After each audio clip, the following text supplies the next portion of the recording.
So, dear brothers and sisters,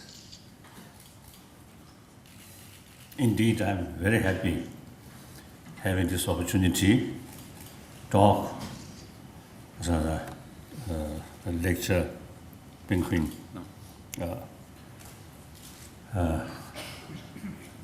So you organized this opportunity. Thank you very much.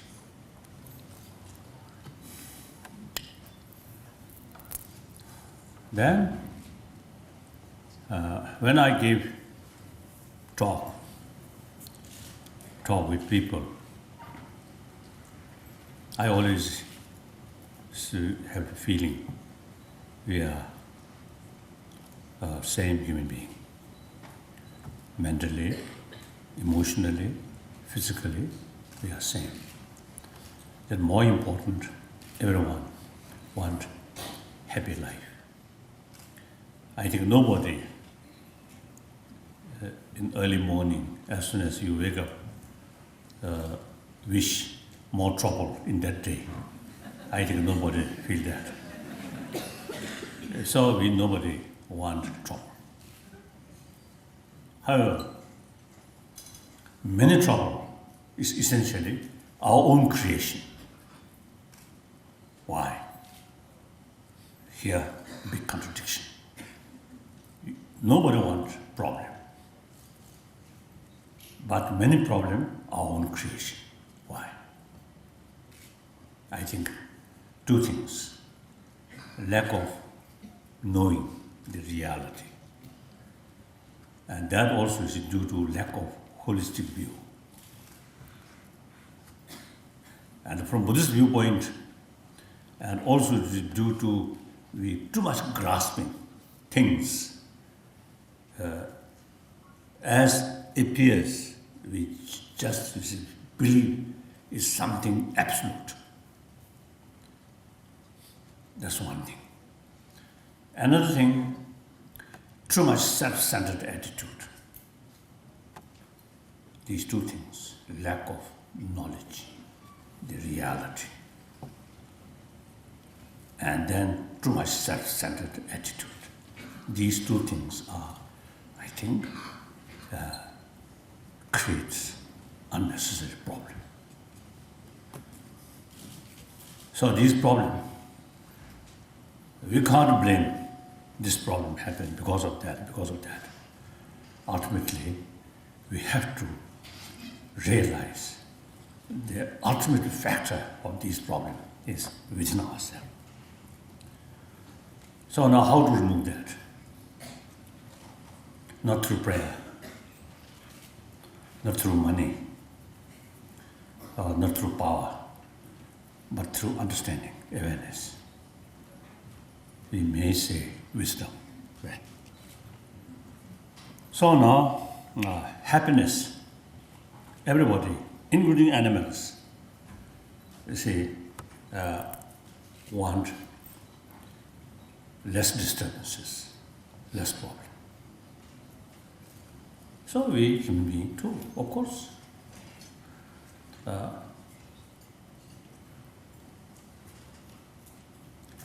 Now perhaps I think before talking the source of happiness, I think it is maybe useful to know something about the system of our mind. Because pleasure, happiness, also part of our mind. And sadness, painful experience, these also part of our mind. So usually you see people simply, they have the sort of feeling or impression, mind is something, one thing, one entity, something independent, something absolute. Up to now, as a result of meeting with many scientists, many occasions, in the scientific sort of field, still not clear sort of today distinction about sensorial mind and basic mind. Mental consciousness. Mental consciousness. Mental consciousness. So it is important to make distinction. Sensorial consciousness of mind and mental consciousness.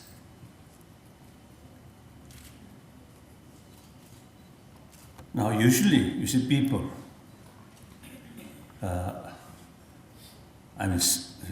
seeking some sort of pleasure or happy sort of, or experiences, but mainly relying on sensorial level. So, some beautiful things by eye consciousness, beautiful musics, sounds, ear consciousness. Similarly, taste, smell, Tactile objects.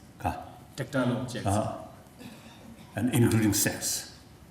You see, all these five, there's some kind of positive experiences, mainly on sensorial level. These experiences, very temporary sort of experience. So long, music there, feel happy. That stop, no longer. And seeing something beautiful, feel happy. Once that gone, no.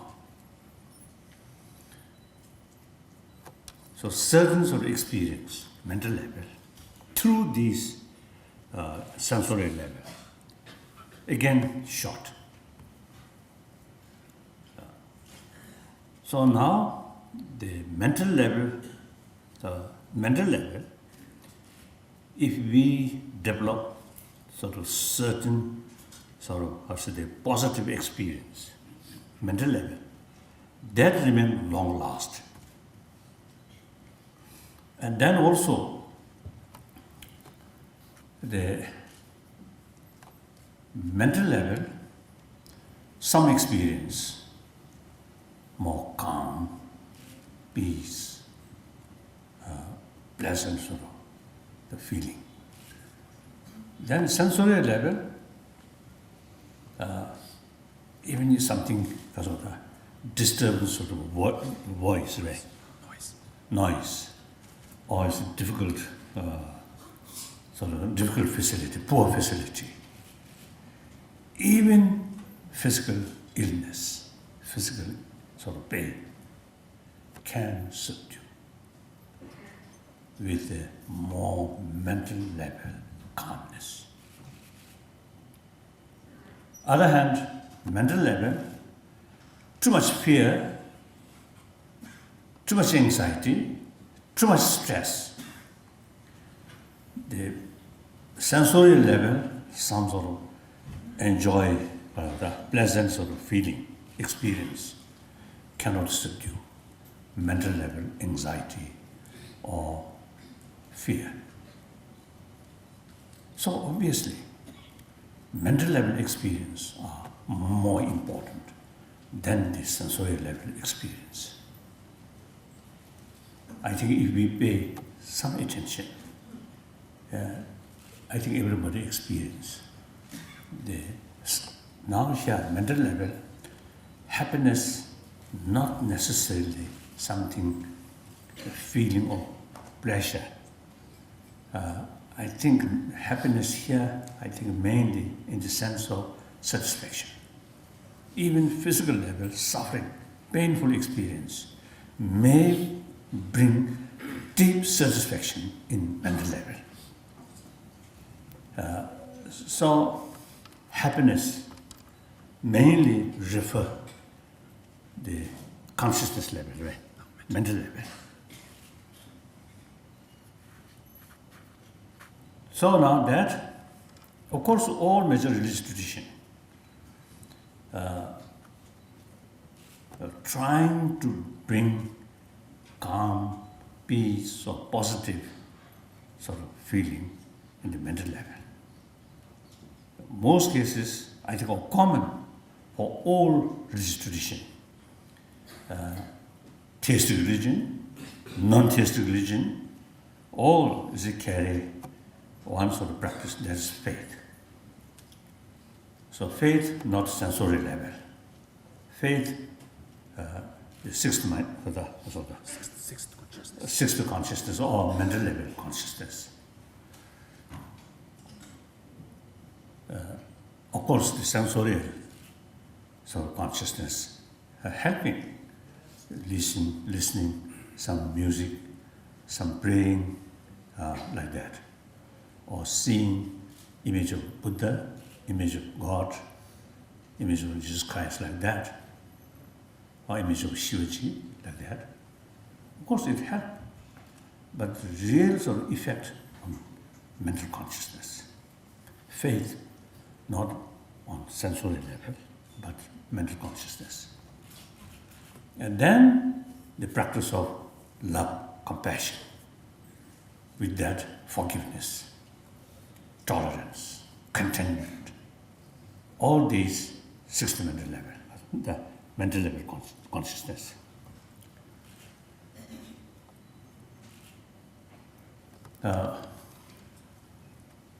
Then non-theistic religious tradition, such as one part of Sangha, very, very old Indian tradition, I think almost 3,000 years, more than 3,000 years. Then at the time of Buddha, Jainism, Buddhism, these two new non-theistic religion developed. So these non-theistic religious tradition, they have no idea of creator, but believe a law of causality. Effect, cause, effect, cause and effect. So now everybody knows in this country law of karma. Karma means action. So any action, whether physical action, verbal action, mental action, see, out of positive emotion, sincere motivation, like compassion or forgiveness, or these positive emotion, with that positive emotion, and then certain sort of action comes. That's the karma. So similarly, that's positive karma or good karma, because motivation is something good, sense of concern of others' well-being, which is benefit to other and benefit to oneself. Therefore, consider positive. There's no absolute positive and negative. Positive, negative, due to certain factor. So, like that. So then, likewise, anger, hatred, suspicion. Of suspicion, there may be two kinds, positive, negative. But in any way, some negative sort of motivation. Negative means ultimately bring some uncomfortable to oneself or others. So any such sort of motivation and lead physical action, verbal action, mental action, these are negative karma. So experiences, pleasure, pain, these due to this action. That's law of causality. So both different approach, but the aim is same. Strengthening love, compassion, forgiveness, these things. One theistic religion use concept of God, creator. Non-theistic use concept of law of causality. If you do good thing to other, you get benefit. If you do harmful to other, you get negative result, consequences like that. So now, without relating with religious faith,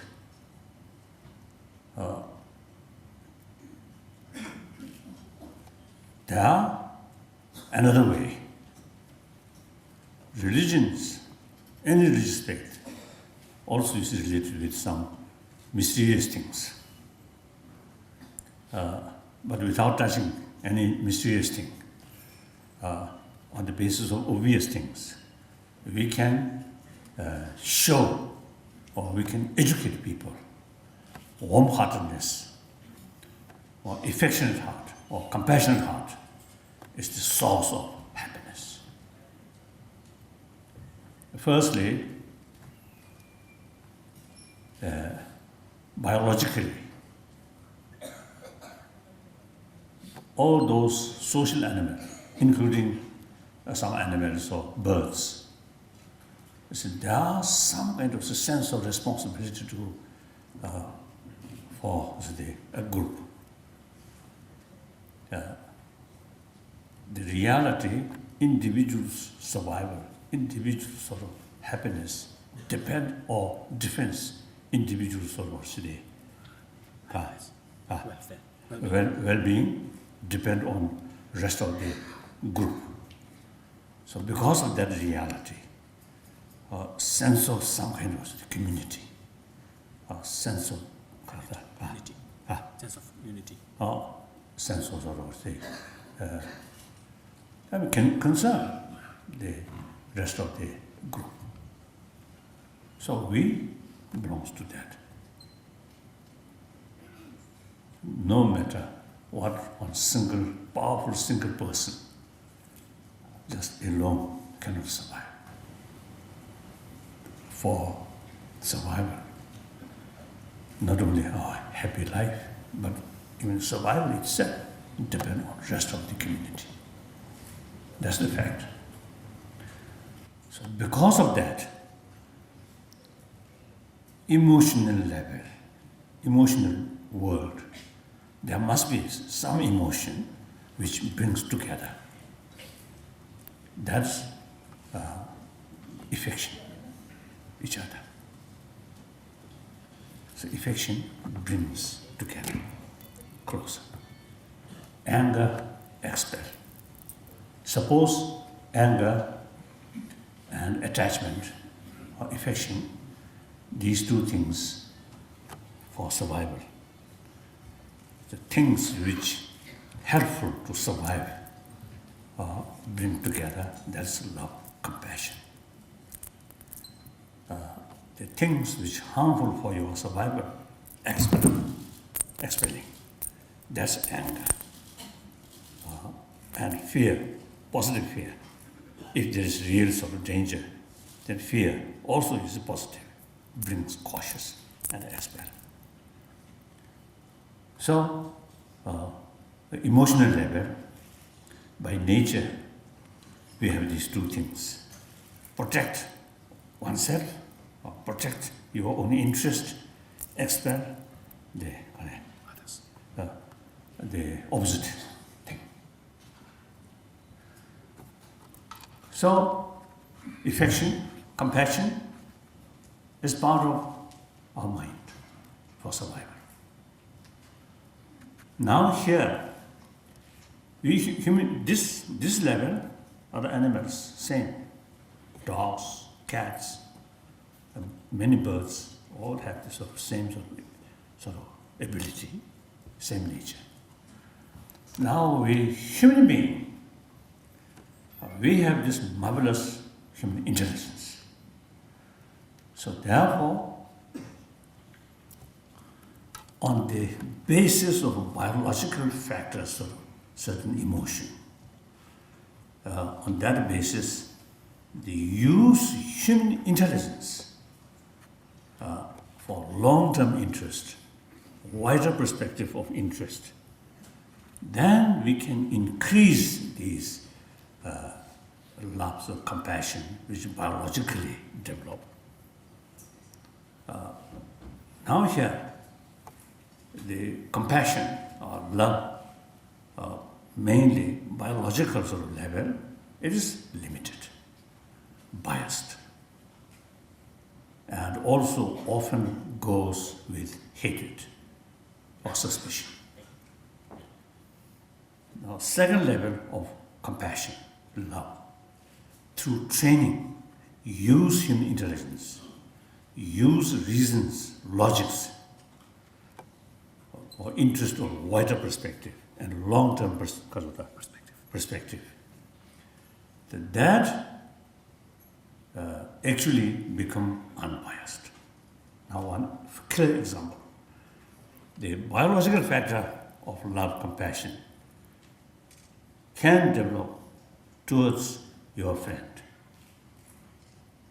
Towards your enemy, instead of love, compassion, hatred, anger, suspicion. Because, you see, biological level, very much oriented others' attitude. Your friend's attitude good for you, so you love. Your enemy's attitude to you is harmful, therefore, anger, these negative things. Now use human intelligence. Yes, irrespective whether the individual, friend or enemy or neutral, but still part of the community. So your life depends on the community. Member of the community, not necessarily all are your friend, but some disagreement people, also part of the community. So now today's world, you see each other may be negative sort of attitude, but for survival, need both. So I often see expressing, now today's world, our sort of century-old strong feeling, we and they, and between them, some kind of solid barrier.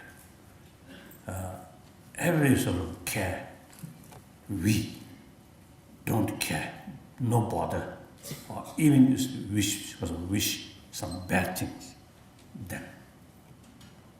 So that old way of thinking.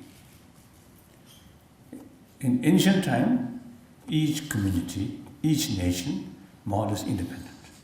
Now today, everything interdependent. According to that reality, now strong sort of concept of we and they is outdated. We must consider rest of the humanity, rest of the world as part of we. Because our interests depend on them. Now here, personal attitude, not much relevant.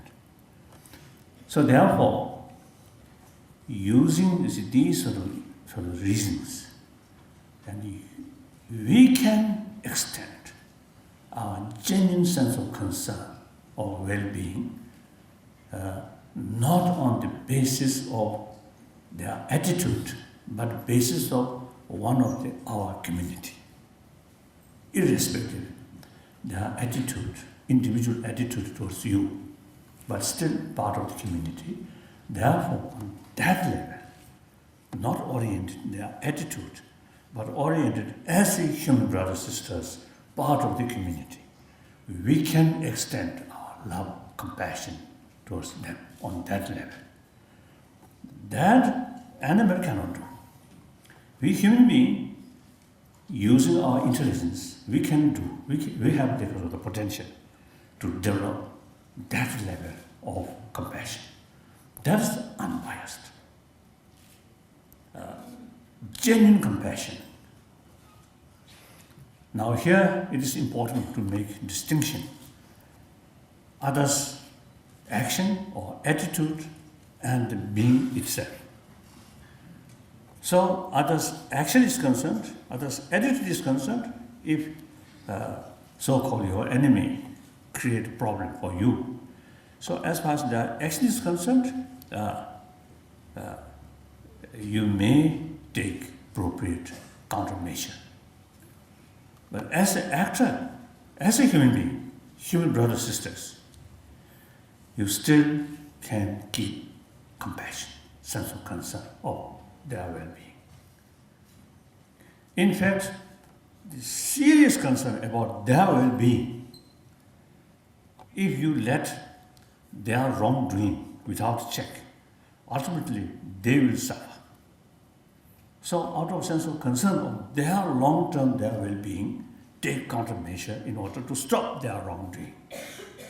So that kind of attitude is actually, looks countermeasure, but actually compassionate sort of work. Like that. So therefore, these are sort of training, way of training our mind. Not through meditation, but utilize our intelligence, analyze. Through that way, our concept, you see, can change. Once we develop our mental attitude is more realistic, based on reasons and more because of that, open, then you can keep happiness. Happiness here very much related with calm mind. No stress, no anxiety, no fear.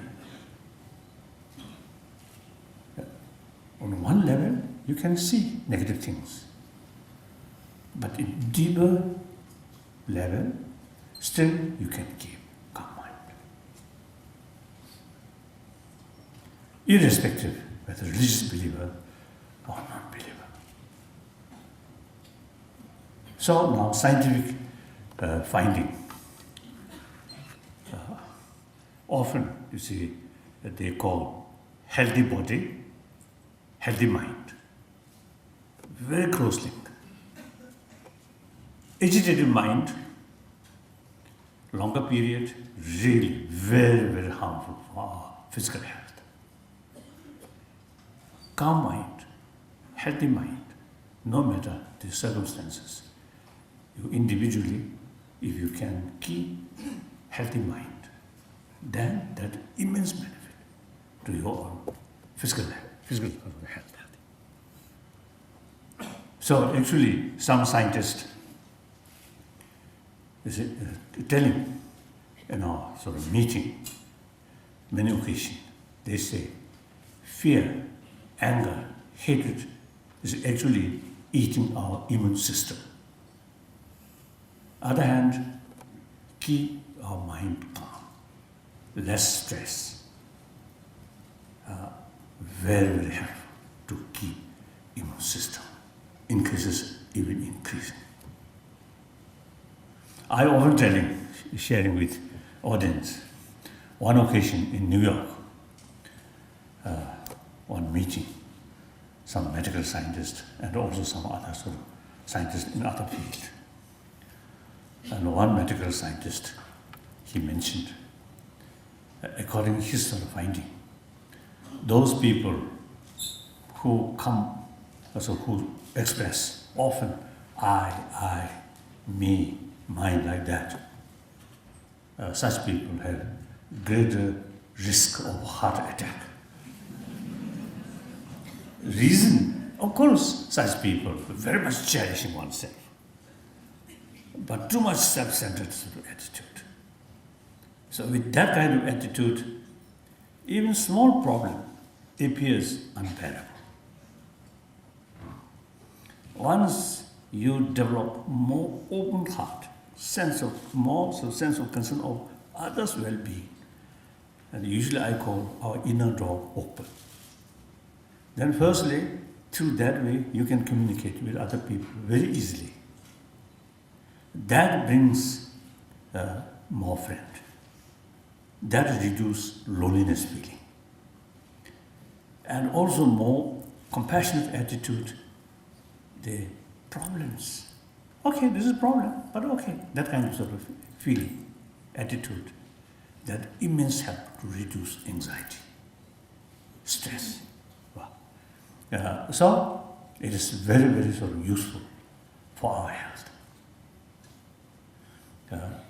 After all, we are, as I mentioned earlier, social animal. So this mental attitude is very well, because of that, go very well with our the reality as a social element. I think generally people, you see, stress importance of education. It's very right. Many problems due to lack of knowledge, due to ignorance. Many unnecessary problems we are facing. So through education, equipped way to look the thing more sort of say wider way, more sort of comprehensive. Then we get sort of the holistic picture. So actually, very purpose of education is reduce gap appearance and reality. So education should be more holistic way. That's I think very important. So we everybody consider importance of education. One thing. Then on the basis of scientific sort of finding, the positive emotions are very important for our health. And a happy individual, happy family, happy community. So that I usually consider the real way or real method, the art of happiness. I really feel like that, according to my own sort of little experience. Now person, I think around 76. So age 16, I lost my freedom. Age 24, I become refugee, stateless, homeless. But anyway, I lost small home Tibet, but I found big home India.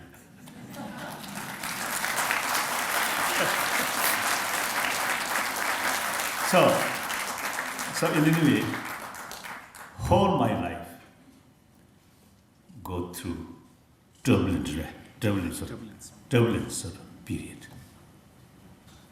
But I think comparatively, my mind quite peaceful. I hope not due to dullness. Dullness. I don't think too much dullness. I don't think. My mind quite sharp. When I engage with really famous scientists, these people, when they talk, my knowledge compared with them, of course, almost zero. But we train through Nalanda sort of tradition. Every single point analyze, logically analyze. So that really immense help to sharpen our mind. So I hope it's my mind not that dull. However, you see, during these sort of turbulent sort of experiences of life, my mind comparatively quite calm, not much problem. So immediate result is my health is very good. Actually, you see, important organ, because a gallbladder, that gone.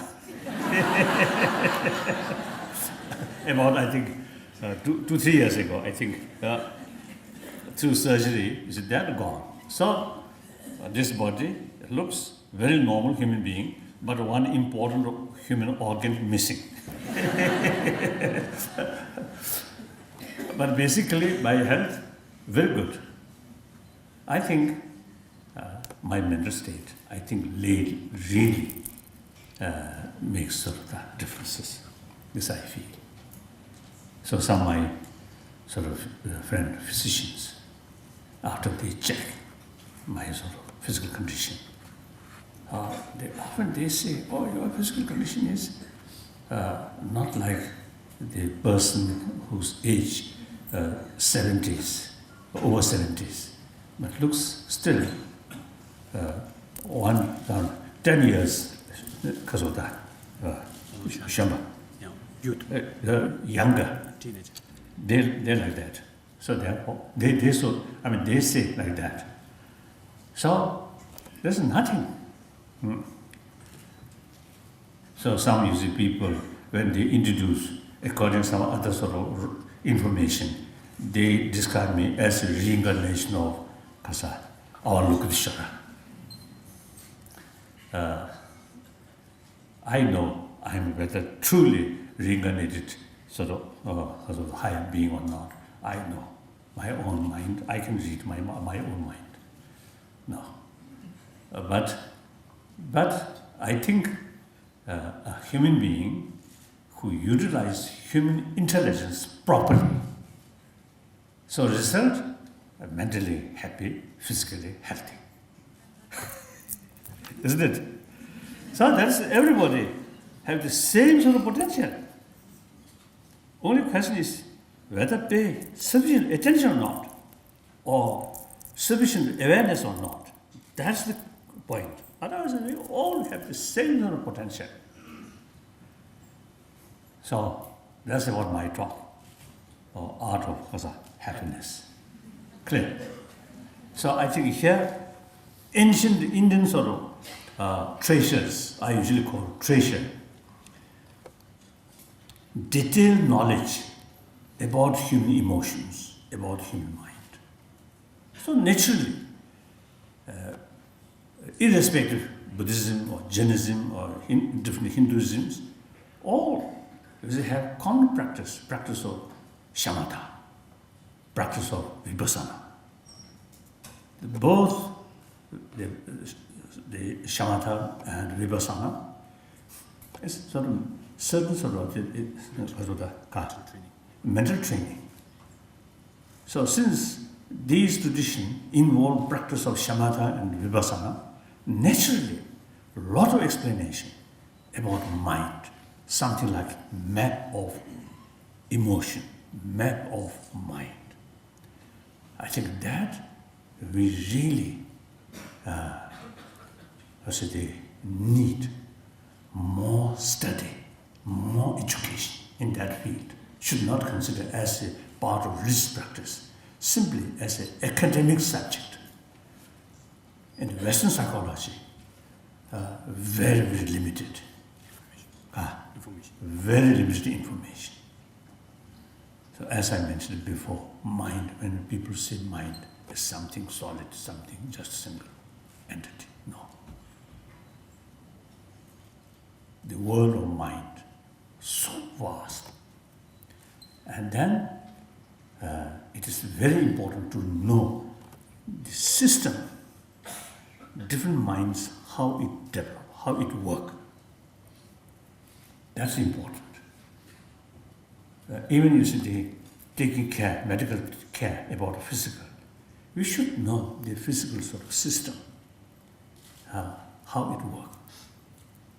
So something, symptoms come here, there must be causes, and cause level vast.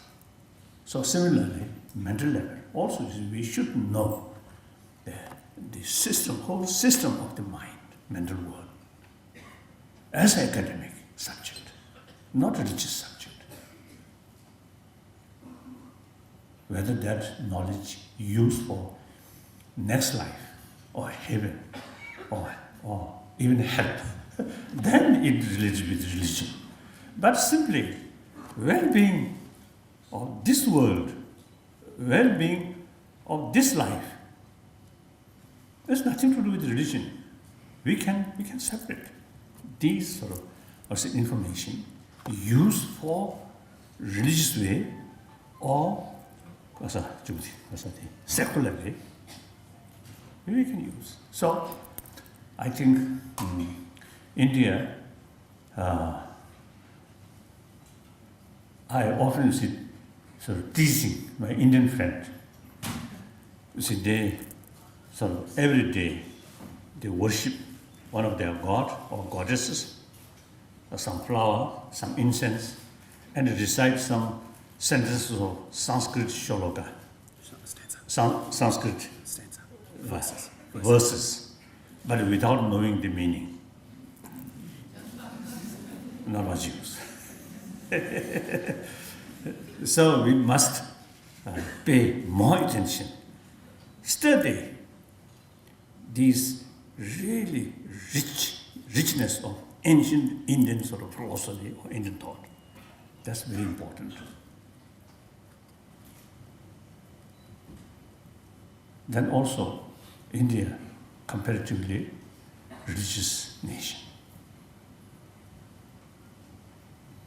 So I often express religious faith and the injustice of the actions, like corruption, cannot go together. There's no third choice, only two. Faithful, religious-minded, caring, honest life, justice life, truthful life, or corrupt life, denying God, denying karma, just seek money, power. So it is a really big contradiction. Pray to Shivaji, pray to Ganesh, but meantime, no hesitation, corruptions. This big contradiction.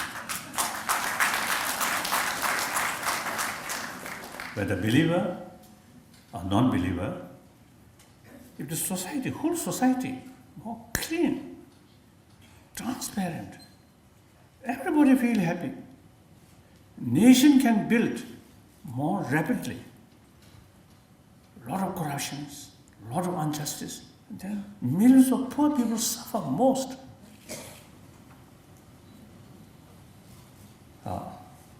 So therefore, from the national interest viewpoint, India is the most populated democratic nation. Last over 60 years, India, I think, very, very stable country because of democracy, rule of law. So, the people of India should think that level, how to build healthy India. So each Indian individual has a moral responsibility to build India more healthy way. Then India truly can make significant sort of significant sort of impact on the world because of the size, because of long history, like that. Thank you.